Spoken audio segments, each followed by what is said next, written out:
Est-ce que vous êtes prêts à ouvrir la Bible avec moi? Alors je vais vous proposer un texte dans le livre de la Genèse, au chapitre 12.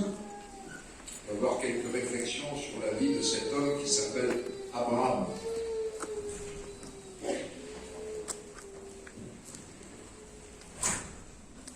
Alors voici ce qui est écrit au chapitre 12. L'Éternel dit à Abraham, va-t'en de ton pays, de ta patrie et de ta maison, la maison de ton père, dans le pays que je te montrerai. Je ferai de toi une grande nation et je te bénirai. Je rendrai ton nom grand et tu seras une source de bénédiction.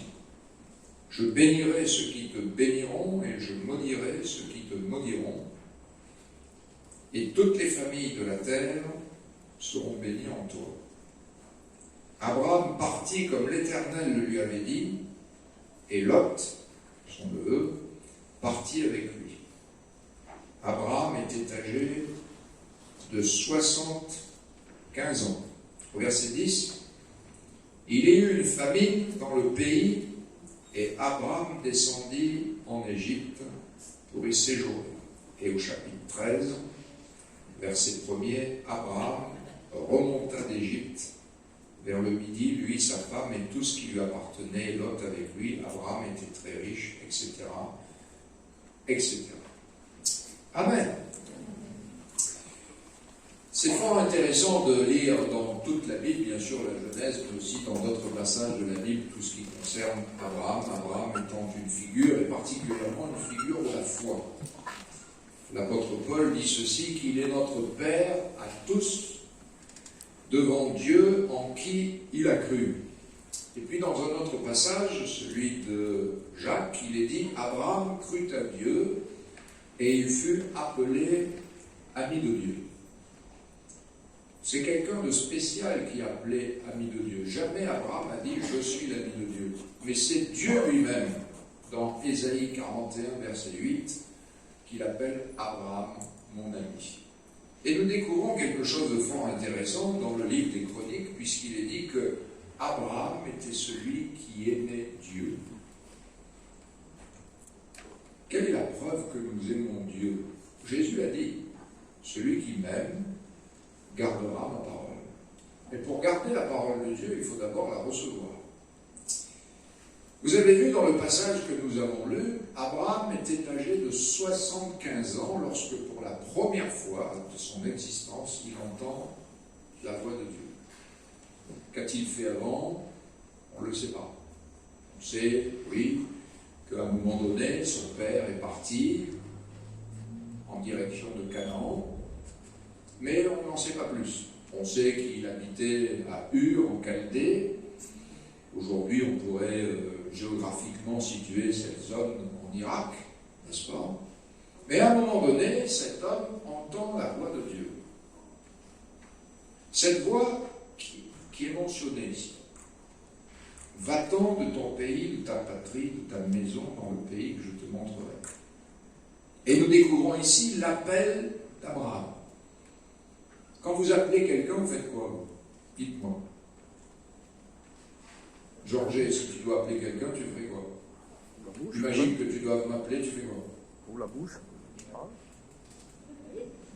Comment? Hé, David! D'accord? Vous observerez que dans la Bible, l'appel de Dieu, c'est toujours une parole. Quand Dieu appelle, il parle à quelqu'un. Ouais. C'est ce qu'il fait ici.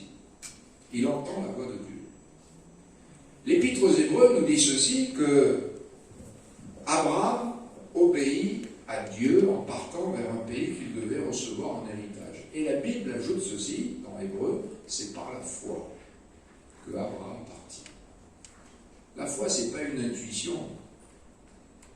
On ne marche pas par l'intuition. Comme certains disent, par le feeling. Ce n'est pas ça dans l'Évangile. La foi vient de ce qu'on entend, et ce que l'on entend vient de la parole de Dieu. Je me suis posé beaucoup de questions sur ce texte. Comment ça se fait Cet homme, avant 75 ans, ne connaissait pas du tout Dieu. Certains pensent que dans son pays, c'était un adorateur de la lune, n'est-ce pas? Idolâtre. Puis tout d'un coup, il entend la voix de Dieu. Et cet homme, sur la voix de Dieu, qui lui dit simplement, parce que c'est facile à comprendre, les mots battants de ton pays, c'est compréhensible, mais tellement profond que cet homme saisit cette parole et s'en va. Il part sans savoir où il allait. Imaginez que vous rencontriez quelqu'un dans la rue et vous lui dites, vous allez où? Je ne sais pas. Vous le prenez pour un fou. Ici, cet homme, la Bible dit qu'il part sans savoir où il va. Certes, il ne sait pas où il va, mais il sait avec qui il va. C'est ça qui fait toute la différence. Et celui qui se présente à lui s'appelle l'Éternel. Or, vous observerez, prenez n'importe quel dictionnaire et puis prenez à la page éternel, ce n'est pas un nom propre, ni un nom commun, c'est un adjectif éternel. Tandis que là, c'est uniquement dans la Bible que ce adjectif dans nos dictionnaires, c'est le nom de Dieu, éternel, celui qui ne change pas, celui qui ne varie pas, qui est résumé par Hébreux 13:8, le même hier, aujourd'hui et éternellement. Amen. Et qu'est-ce que c'est qui fait que cet homme, tout d'un coup dans sa vie, entendant la voix de Dieu,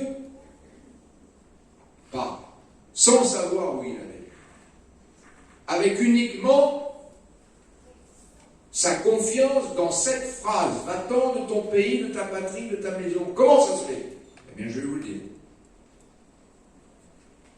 La parole de Dieu est persuasive. Si vous écoutez Dieu, Dieu saura vous persuader. Si vous êtes sincère, Dieu saura vous persuader. Écoutez-le.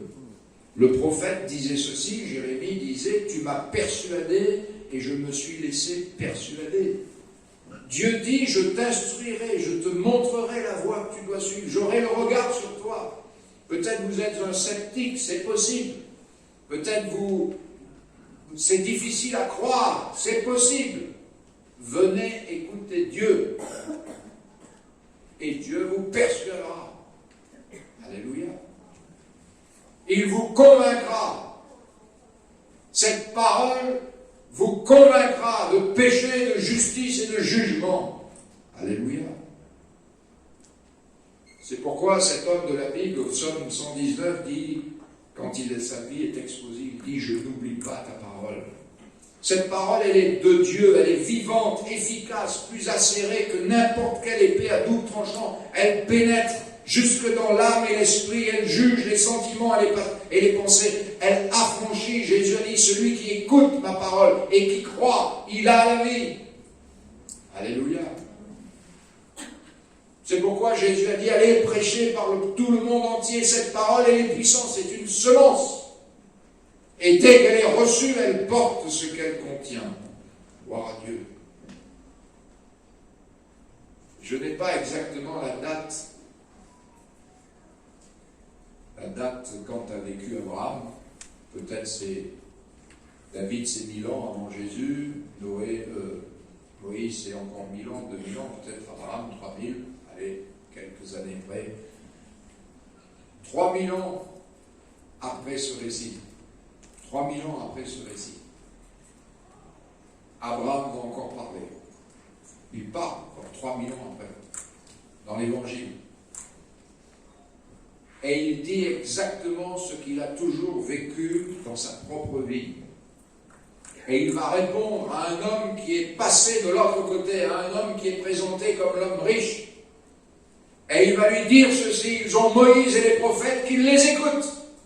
C'est ce qu'il a toujours fait dans sa vie. Écoutez Dieu. Écoutez Dieu. Et la Bible dit que celui qui écoute Dieu, il vivra en paix sans craindre aucun mal. Aujourd'hui, si notre planète est sans dessus-dessous, si les mœurs sont sans dessus-dessous, si les gens ne savent plus ce qu'il faut faire, c'est parce qu'ils méprisent la voix de Dieu. Et j'aimerais vous dire, jeune homme, jeune fille, frères, sœurs, hommes, femmes, ici présents, jeunes ou moins jeunes, si vous méprisez la parole de Dieu, vous allez au néant. Je dis bien, vous allez au néant. Votre fin, c'est la perdition.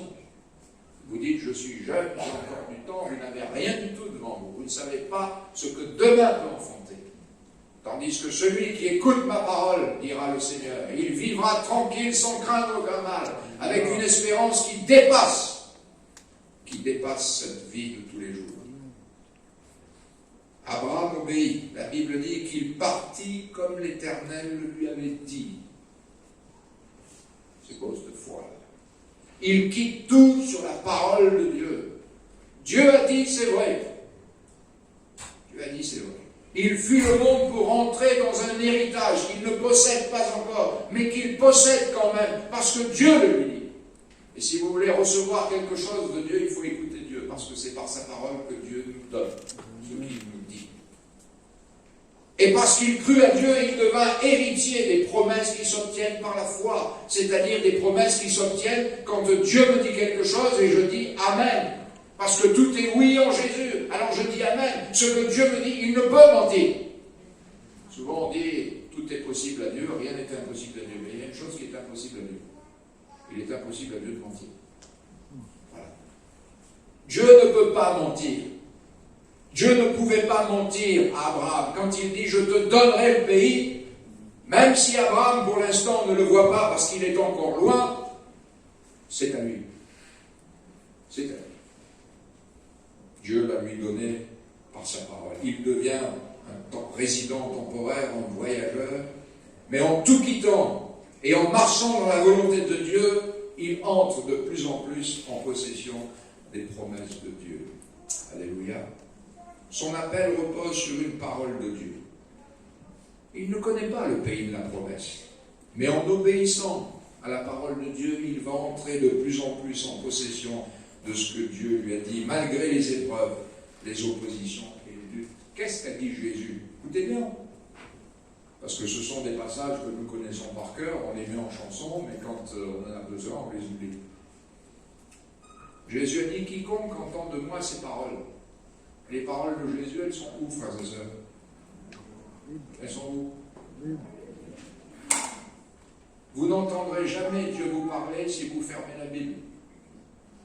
D'accord? Si votre Bible reste fermée, vous n'entendrez jamais Dieu vous parler. Il faut ouvrir le livre. Il faut lire, comme dira l'Apocalypse, et écouter. Lire et écouter. Quand je lis, j'entends. Quand je lis, j'entends la voix de Jésus. Amen. Et Dieu sait nous persuader. Jésus a dit, quiconque entend de moi ces paroles et les met en pratique, la foi, l'amour, l'obéissance, sera semblable à un homme prudent qui a bâti sa maison sur le roc. Les pluies sont tombées, les torrents sont venus, les vents ont soufflé, se sont portés contre cette maison, mais la maison restait ferme, parce qu'elle était bâtie sur le roc. 80% des chrétiens, qu'est-ce qu'ils font quand les torrents arrivent, quand les pluies tombent et quand le vent souffle? Je vais vous dire ce qu'ils font. Ils sont tremblants, ils viennent devant Dieu et disent, Seigneur, arrête la tempête, arrête le vent et arrête la pluie. C'est pas ce que Jésus nous demande ici. Jésus nous dit, peu importe la tempête, le vent et la pluie, pourvu que ta maison soit bâtie sur le roc. C'est ça. Nous disons, Seigneur, arrête la flèche qui vole. Dieu dit non, j'arrête pas la flèche, je suis ton bouclier. Amen. Seigneur, tu vois toutes ces pensées qui chevauchent là, qui volent autour de ma tête, qui veulent me déstabiliser. Je dis, je ne vais pas chercher ça. Remets le casque du salut. Le bouclier de la foi, la vérité pour ceinture, la cuirasse de la justice et le zèle que donne l'évangile de paix. Tu tiendras ferme après avoir tout surmonté. C'est par la foi que tout commence. La foi vient de la parole de Dieu. C'est par la foi que nous héritons de ce que Dieu a promis. Quand tu lis, tu écoutes, Dieu te parle, reçois, c'est pour toi. Si tu crois, tu verras. Et c'est par la foi et l'attente patiente que nous héritons les promesses de la Bible. Alléluia. Nous avons la parole. Nous devons lui faire confiance. Et écouter. Et le drame aujourd'hui de beaucoup d'églises et de beaucoup de chrétiens, c'est qu'on fait tout et n'importe quoi, mais on oublie cela. Si vous oubliez la parole, si vous oubliez la prière, c'est plus l'église, c'est un club. C'est un club. C'est plus l'église. les gens venaient voir Jésus, c'était pas pour manger, c'était pas pour danser, c'était même pas pour chanter. Quoique le chant soit important, puisqu'il renferme des vérités, mais avant tout, ils venaient voir Jésus pour l'entendre. Parce qu'en l'entendant, vous allez recevoir leur guérison. Amen. Pour nous, ce que Dieu dit est donné par la foi en Jésus à ceux qui croient. Et toutes les promesses de Dieu sont oui et amen en Jésus. Et la ligne de conduite d'Abraham était claire. L'apôtre Paul va le dire. Abraham était convaincu de ceci. Il était convaincu. C'est fort quand on est convaincu. Hein. Quand vous avez quelqu'un qui est convaincu comme vous ne pouvez pas le déstabiliser facilement. Hein. Je suis convaincu. Voilà. Paul, il allait plus loin, il dit, je suis persuadé. Ah, vous êtes persuadé, c'est fini. Ce n'est pas une feuille qui, au gré du vent, s'en va. Persuadé, ancré, édifié, enraciné. Et Abraham était convaincu que ce que Dieu a promis, il est aussi capable de l'accomplir. Alléluia. Vous dites pas, hein? Un vieux cantique que des amis avaient composé il y a fort longtemps, Seigneur, donne-moi la foi d'Abraham. Seigneur, donne-moi la foi d'Abraham. Gloire à Dieu. C'est pourquoi la vie d'Abraham est une constante adoration. En esprit, en vérité, basée sur le Dieu qui se révèle à lui de plus en plus. Et tout au long de sa vie, Abraham va bâtir des autels, c'est-à-dire des lieux de rencontre par le sacrifice et l'adoration de Dieu. Il adore Dieu pour celui qui lui est apparu, la révélation du Dieu qui existe. Il adore Dieu, il invoque le nom de l'Éternel, il va s'approprier les promesses de Dieu. Il va adorer celui qui renouvelle ses promesses, qui ne change pas. Et puis à la fin, il va même adorer Dieu en disant, puisque Dieu m'a tout donné, il renonce lui à tout, il donne tout. Il va même offrir son Fils. Alors bien sûr, et là je vais rentrer peut-être dans un domaine qui nous touche un peu plus, parce que nous pourrions dire la foi d'Abraham, ça paraît inaccessible. Abraham, c'était Abraham. Non. Abraham, c'est comme vous et moi, n'est-ce pas? C'est un homme. Et la foi n'est pas l'absence de doute. La foi n'est pas l'absence de doute. Mais la foi va nous permettre de surmonter nos doutes. La foi, c'est la lumière de la parole de Dieu dans notre cœur pendant que nos yeux sont dans l'obscurité. Je n'y vois plus rien. Je ne comprends plus rien. Je ne sais plus où j'en suis. Est-ce que ça vous est arrivé? On n'est pas des surhommes. Des fois, ça nous arrive de passer dans un creux de vague, non? Où on ne voit plus. Je ne comprends plus. Qu'est-ce qui m'arrive? Où je suis? Même des fois, on dit, oh Dieu, tu es où? Même le prophète David dit, Dieu, réveille-toi.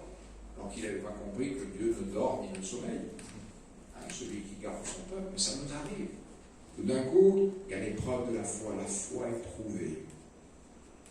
Et le doute s'installe ici dans la vie d'Abraham à un moment donné.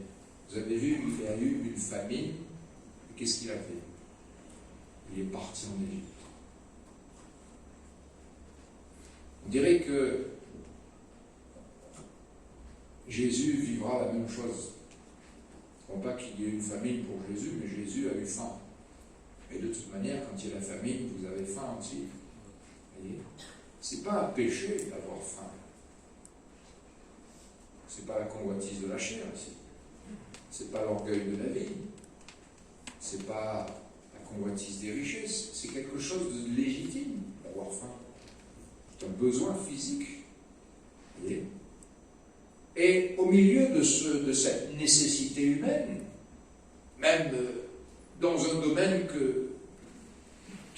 qui a été voulu par Dieu, c'est-à-dire que Dieu a créé l'estomac, donc il est évident que nous avons faim, et nous devons y pourvoir par la nourriture, par quelque chose de légitime, eh bien sa foi va être éprouvée. Savez-vous pourquoi Dieu éprouve notre foi, et que dans la vie d'Abraham, il y a eu la famine? Pour une raison très simple, que malheureusement nous n'arrivons pas souvent à apprendre. Ou plutôt nous l'avons appris quand tout va bien, mais quand tout va mal, nous n'arrivons pas à la mettre en pratique. C'est que Dieu désire que nous nous appuyions sur lui plus que sur la bénédiction qu'il nous donne. Ok? C'est ce que David expérimentera. Tu avais affermi ma montagne. Ah bon, c'est ça en laquelle tu te confies ta montagne? Ok, ben je vais enlever ma montagne. Mais tu as enlevé la montagne et tout d'un coup j'ai plus peur. Et certains lui disaient à David, fuis dans les montagnes. Et il a appris la leçon, il dit, c'est par l'Éternel que je me réfugie. C'est par l'Éternel que je me réfugie. Dieu nous appelle à sa communion et non à le quitter à la première épreuve. Est-ce que nous sommes attachés à Jésus? Quand il y a une épreuve, on est prêt à tout lâcher. Beaucoup de chrétiens, c'est comme ça. Mais Dieu nous appelle à sa communion. Dieu ne te laisse pas tomber. Il veut t'apprendre une vérité que Jésus a dite lors de sa tentation. L'homme ne vit pas de pain seulement, mais de toute parole qui sort de la bouche de Dieu. Et ici, dans le cas où il y a eu la famine, tellement de situations, de besoins normaux qui nous font rentrer en tentation. J'ai pas de travail, par exemple. C'est un péché de travailler. Des fois, quand il n'y en a pas, ça peut créer une tentation. Vous avez des jeunes qui, à un moment donné, tout d'un coup, ils prient, Seigneur, donne-moi un mari, une épouse, et puis ça n'arrive pas. Ils sont tentés d'aller le chercher eux-mêmes ailleurs. C'est vrai ou pas? Pourtant, ce n'est pas un péché de se marier, jusqu'à preuve du contraire. Au contraire, c'est Dieu qui a institué le mariage. Le problème, c'est de chercher la chose en dehors de lui. C'est ça qui est grave. Et se dépatouiller par nous-mêmes. Et lorsqu'on ne soumet pas à Dieu un domaine de notre vie, c'est par là que la tentation arrive. Abraham ne s'attend plus à Dieu pour rechercher sa volonté. Il va s'éloigner de la présence de Dieu. Là où il est, on n'a pas lu le texte, mais je le cite d'abondance, il est à un endroit qui s'appelle Bethel. Bethel, c'est maison de Dieu. Il ne faut pas quitter la maison de Dieu. Quand je dis la maison de Dieu, ce n'est pas le bâtiment, hein. C'est notre communion avec lui. C'est aussi l'assemblée de nos frères et sœurs. Un jour, Paul a dit, si vous quittez le bateau, il n'y en a aucun qui sera sauvé. Il a dit ça, hein. Il ne faut pas quitter le bateau. Et Abraham ne s'attend plus à cela. Il va quitter la présence de Dieu, Bethel. Et parfois, on éprouve aussi une disette spirituelle. Nous essayons de nous débrouiller tout seuls, alors que Dieu, celui qui pourvoit.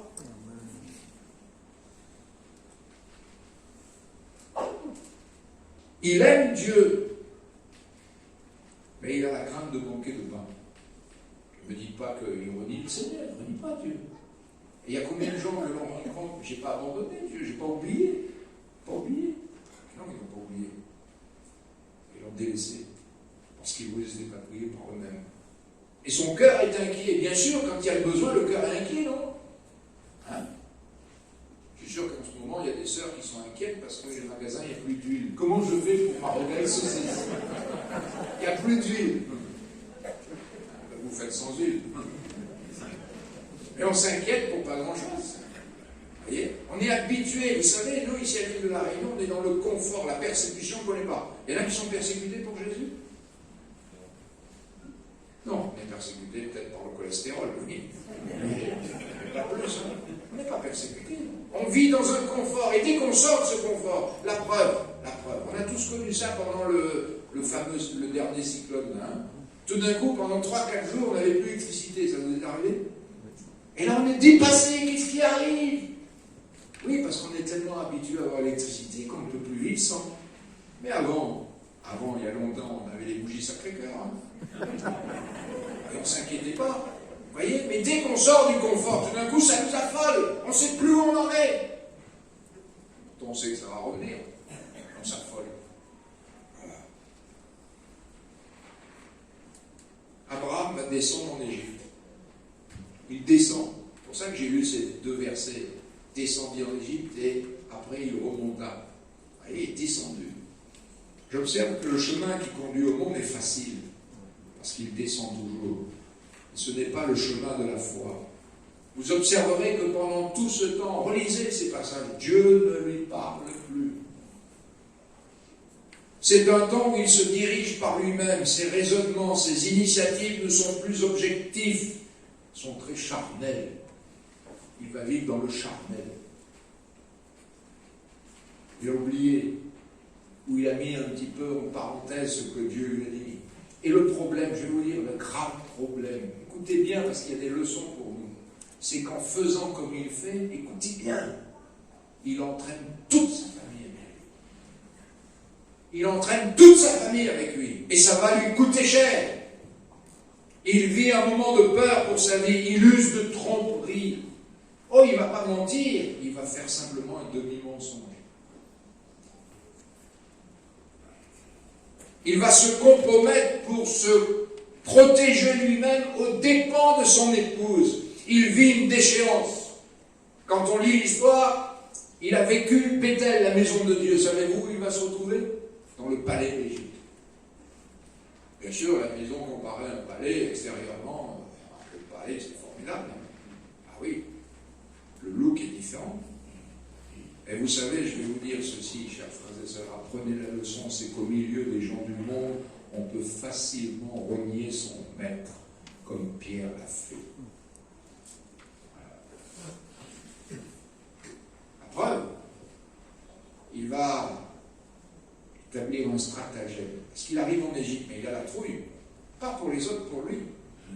Alors il combine quelque chose de malsain, dans lequel il fait entrer son épouse. Regardez bien ce qu'il dit. Écoutez bien ce qu'il dit. Comme quoi, on peut être très spirituel, mais si on s'éloigne, devenir très charnel. Écoutez bien ce qu'il lui a dit. Il parle à sa femme. Il a dû prendre des gants. Quand on veut essayer de mettre les gens dans notre combine, on prend des gants, vous savez, on a mal d'où. Elle a dit chérie, Sarah. Enfin, je ne sais pas s'il a dit chérie. Et écoutez bien ce qu'il dit. Il dit que je sois bien traité à cause de toi, parce qu'ils arrivent en Égypte, hein, sa femme, après ce que dit la Bible, c'est belle, que je sois bien traité à cause de toi, et grâce à toi, j'aurai la vie. Chère sœur, si votre mari dit ça, qu'est-ce que vous faites? Vous le regardez, dites, mais passons un câlin. C'est terrible ce qu'il dit à sa femme. Il veut sauver sa peau. Bien sûr, il sera comblé par le monde. Preuve. Il n'a pas perdu grand-chose au niveau humain, matériel. Il a été comblé. Et le prince de ce monde ne demande pas mieux de vous favoriser si vous revenez vers lui. Il a été favorisé, on lui a donné des bœufs, des brebis, des serviteurs, des servantes en pagaille. On dirait qu'il a gagné le monde. Mais il va perdre beaucoup. Il va perdre sa joie. Il va perdre sa communion avec Dieu. Il n'y a plus d'hôtel en Égypte. Alors, en Égypte, il n'y a pas d'hôtel, de communion avec Dieu. Il n'y a pas de service efficace. Il n'y a plus un témoignage, sa lampe s'éteint. Alors que, dans un autre côté, quand il était au milieu de ce peuple hittite, les Hittites voyaient Abraham et ils donnaient ce témoignage. Tu es comme un prince de Dieu au milieu de nous. Et là, c'est un prince déchu, un prince quelconque. Il reçoit des honneurs, des richesses. Mais en contrepartie de tout cela, c'est quoi? Vous connaissez la contrepartie? C'est qu'il a vendu sa femme pour du bétail. Pharaon a pris Sarah pour sa propre femme. C'est terrible, non? Ça coûte cher, non?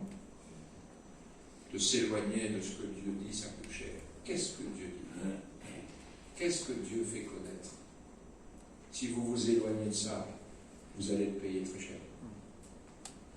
Si vous vous éloignez de la vérité de la parole de Dieu, vous allez le payer très cher. Si vous vous éloignez de la parole de Dieu, c'est que vous êtes quelqu'un de têtu, d'obstiné, d'orgueilleux, de vindicatif. Et Dieu va vous résister. Et vous allez le payer très cher. Et si vous restez dans la présence de Dieu humble et soumis, même si ça paraît difficile, vous verrez que le Seigneur sera toujours avec vous. Frères et sœurs, Abraham, vous avez vu ce que Dieu a dit à Abraham? Va-t'en de ton pays, je ferai de toi une grande nation. Et par sa folie, il va passer outre cela. Il peut mourir en Égypte, oui ou non? Dieu a un plan pour lui, qu'est-ce qu'il fait? Il dégage, mais il va mourir en Égypte. Parce que si Pharaon a pris la bonne femme, il doit bien le zigouiller lui. Hein. C'est pas un problème pour Pharaon. Hein. Mais je vais vous dire quelque chose. Vous voyez Abraham? Abraham, c'est un maillon dans le plan de Dieu. Un maillon, simplement. Ce n'est pas le plan de Dieu, Abraham. Il entre dans le plan de Dieu. Le plan de Dieu, il commence quand? Bien sûr, de toute éternité. Mais la première promesse, c'est la postérité de la femme écrasera la tête du diable. Et on sait très bien que ce plan, Dieu va l'accomplir en Jésus. Mais au milieu, il y a Abraham. Abraham, c'est un maillon. C'est ce que Dieu veut. Il veut travailler avec Abraham. Et Abraham est en train de tout foutre en l'air. Par sa désobéissance, par son manque de foi, il est en train de tout ficher en l'air. Et en plus, si la postérité de la femme écrasera la tête du diable, et Dieu va passer par Sarah. Or, Sarah, elle est allée avec Pharaon. Et Pharaon le dit, oh, j'ai pris ta femme pour ma femme. Vous imaginez un petit peu, excusez-moi, est-ce que nous comprenons quelles sont des fois nos désobéissances, ce que cela peut coûter à nous-mêmes, à nos familles, à nos enfants, à l'Église, à Dieu aussi. Parce que, bon, Dieu ne fait pas ça, mais imaginons, Dieu a dit, il est malade cet Abraham. Et les anges ont dit, mais qu'est-ce qu'il fabrique ce gars-là? Qu'est-ce qu'il fabrique? Le diable veut toujours faire échouer le plan de Dieu. Oui.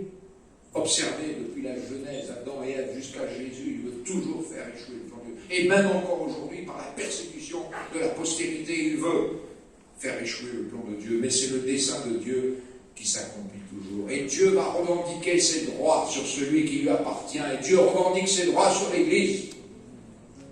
Frères et sœurs, si votre enfant ne marche pas bien, qu'est-ce que vous faites?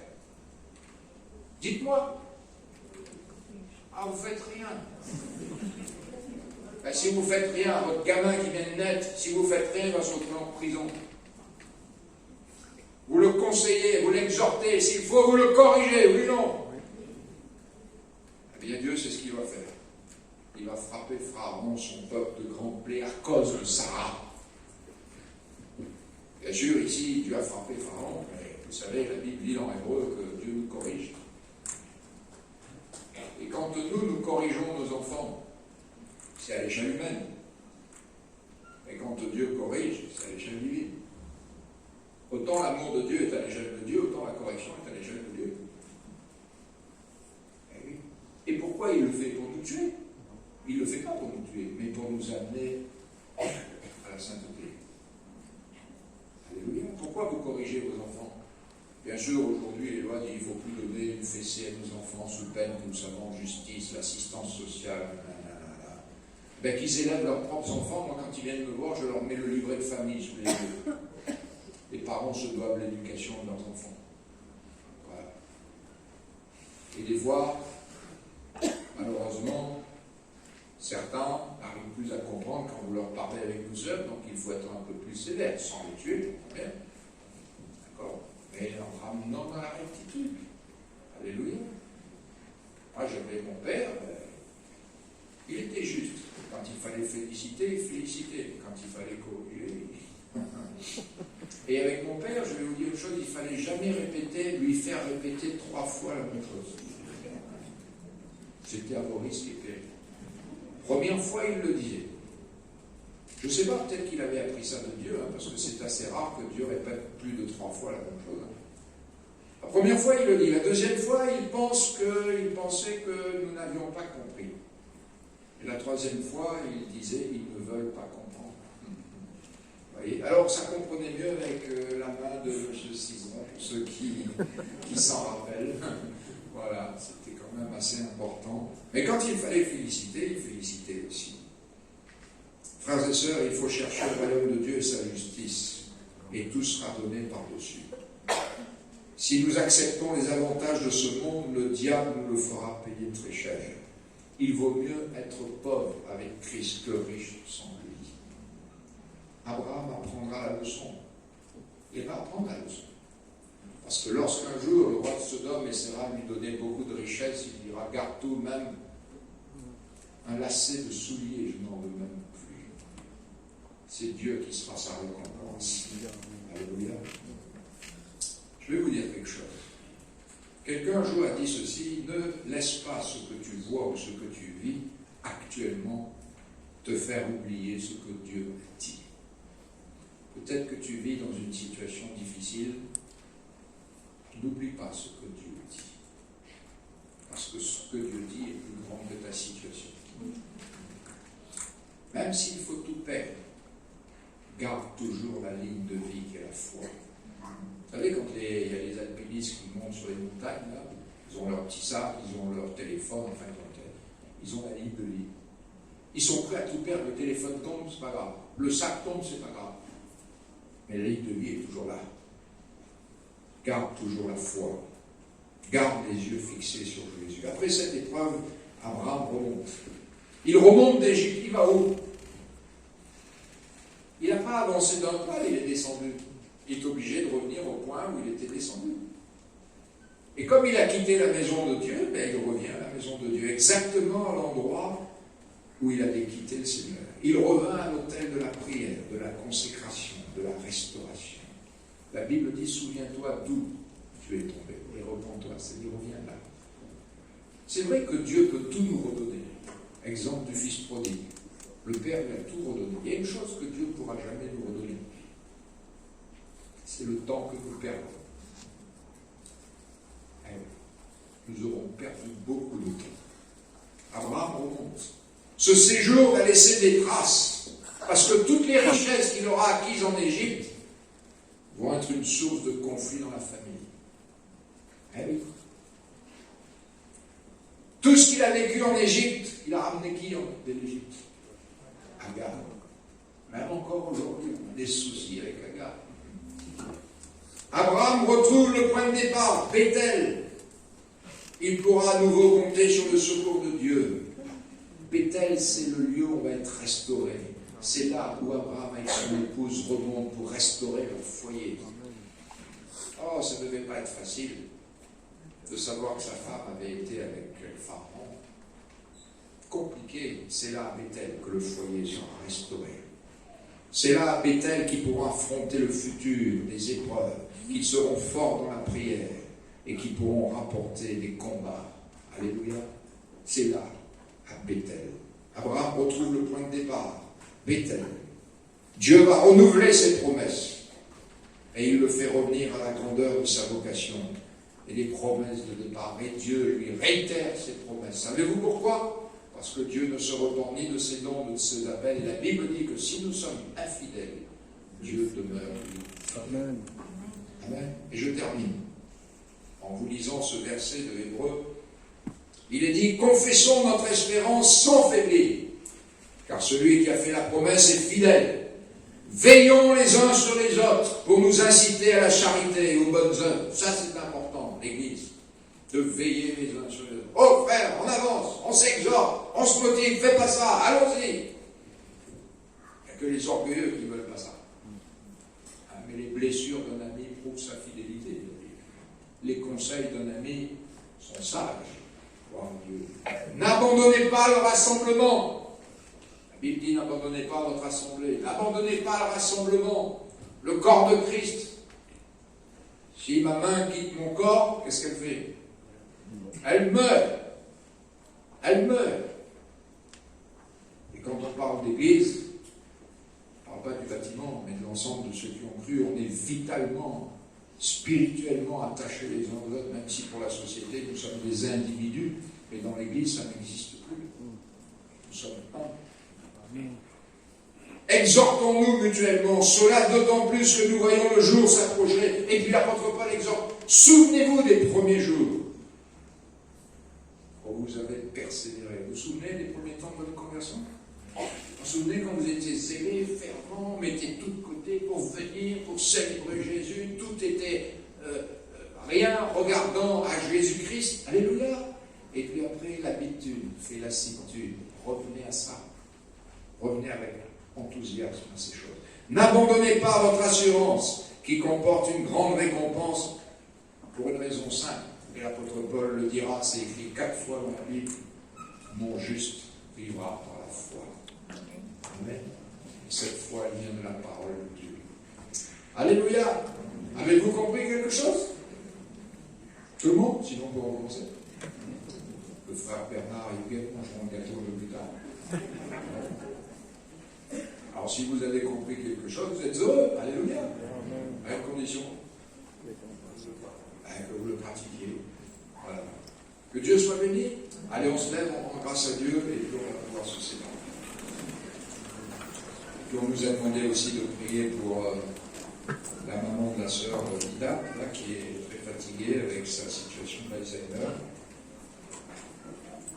Et puis Daisy Bornéo qui a le Covid, il y a encore une recrudescence. Grâce au Seigneur pour eux. Et puis la Karen de nous, c'est qu'elle est Karen. Voilà.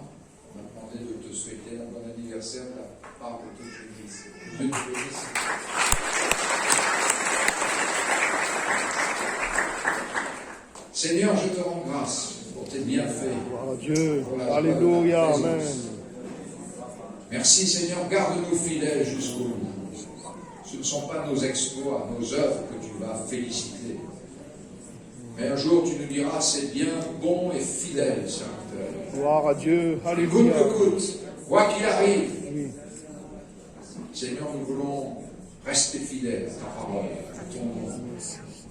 Nous voulons respecter l'engagement qu'un jour nous avons pris avec toi de cette mort et de cette résurrection pour vivre en nouveauté de vie. Oui, Seigneur, la foi n'est pas l'absence de doute ni de difficulté, mais tu es ma lumière et tu es mon salut. Bénis aussi ceux qui se recommandent à la prière de l'Assemblée, Oh Jésus. pour la maman de notre sœur qui est atteinte d'Alzheimer, la sœur Bornéo, Seigneur. Relève-les, encourage-les. Bénis aussi notre jeune sœur pour son anniversaire aujourd'hui. Alléluia. Et bénis mes frères et mes sœurs. À ton nom la gloire. Ah. Voilà, faites une chose, frères et sœurs, qui ne coûte rien. Ça ne coûte rien ce que je vais vous demander, mais ça enrichit beaucoup. Saluez-vous les uns les autres. Amen. Et puis à bientôt.